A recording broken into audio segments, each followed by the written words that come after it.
Our next speaker is going to be Miss Jessica Oliva Calderin.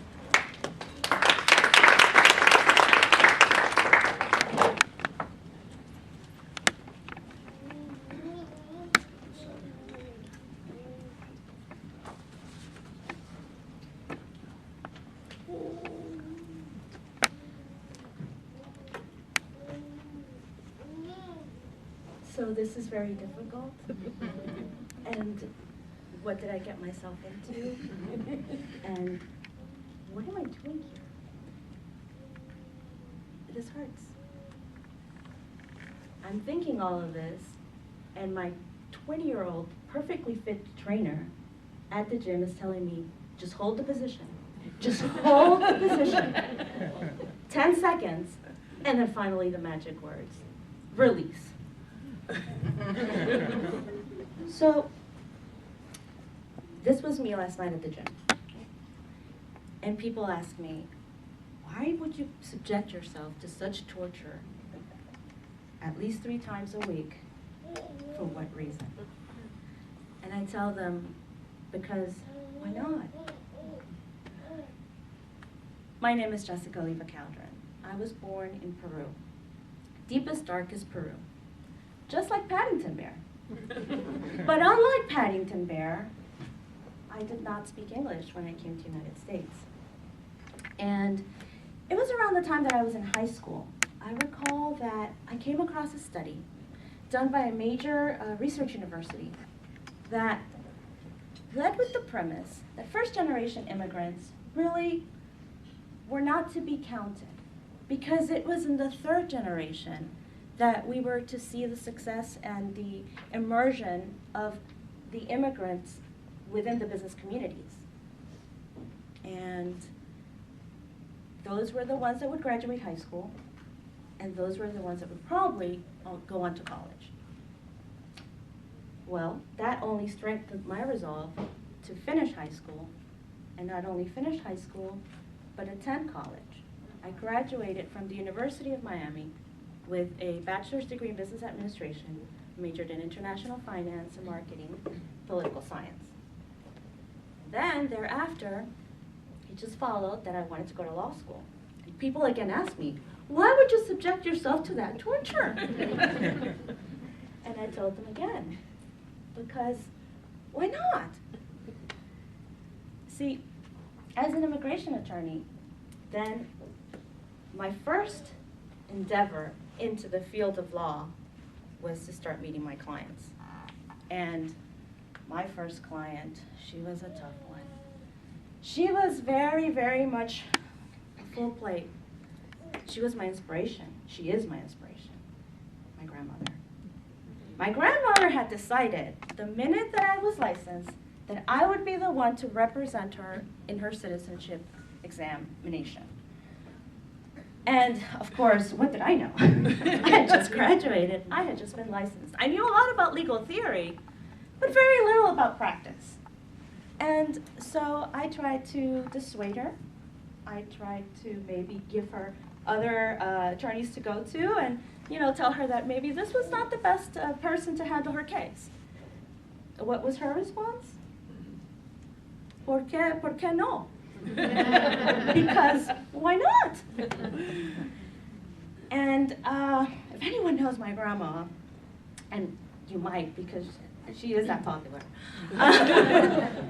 Yeah, she is my inspiration because she is a woman that came to this country at a time when many people are thinking about retiring. But she came to this country, left everything behind so that she could be with her children but take better care of her husband, who had suffered a stroke and had become a paraplegic for many years. So the income that they lived on in Peru, a cobbler's income, was no longer available to them. My grandmother will be 100 years old next month. And just to give you an idea of how feisty this woman is, she will be hosting her white party on Miami Beach. So I do admire her. And as an immigration attorney, I do have the opportunity and the privilege to meet people from all over the world. Some people fleeing persecution and coming to this country with nothing other than the shirt on their backs. Others coming for economic prosperity for themselves and their families. And the experiences that they live here are very much different from the ones that they leave back home. They leave behind culture, they leave behind food, they leave behind customs. But those differences and the experiences that they have when they come into this country, that blend of those two is what makes them unique. See, I urge you not to discount immigrants in the business community, because you will find that immigrants know not only the value of hard work, but also know how to take risks. Because there is no greater risk than to leave everything behind that you know in your homeland and go to a foreign place to start from day one. And so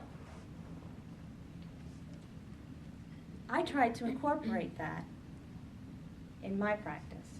Now, I have a successful practice with 3 offices in 3 different states, and that is my greatest professional achievement to date. But I also tried to stretch myself. I also tried to grow somehow by challenging myself, by coming out of my comfort zone and taking risks, because that's the way that I find that I can grow. Because let's face it, I'm only 5 foot tall. And physical growth for me is done. So last year, I was involved in a dance competition where I learned to dance the cha-cha and the East Coast swing in front of an audience of about 3,000 people. And I did this because it was a good cause. It was the Alzheimer's Association. And this year, I'm going to conquer fitness. I have never been an athletic person. I was always the last to be picked for team sports and the first to be injured. However, this is my year for health and fitness, because by the end of this year, I hope to fully exercise my right to bear arms. And so, because I challenge myself, I find that I gain perspective. And that is transferred into my field and allows for creativity. The creativity that I find benefits my clients. Just a few weeks ago, I was able to successfully find an analogy between a section of the Code of Federal Regulations and a killer recipe that I have for gnocchi. And that would not have been possible had I not taken an online cooking course and subjected my husband, my poor husband, to my culinary experiments. Thank you, honey. But seriously, I want to leave you with this message, and I think it's the message that all immigrants bring to the table. And that is to come out of your comfort zone, because we as women sometimes are only limited by our own perceptions. We do not realize that doing something different, maybe a little bit strange, maybe a little bit odd, maybe a little bit out there, might be exactly what we need to drive us forward. And the next time someone asks you, why are you doing something so crazy? What's wrong with you? Now you know what to tell them. Because why not?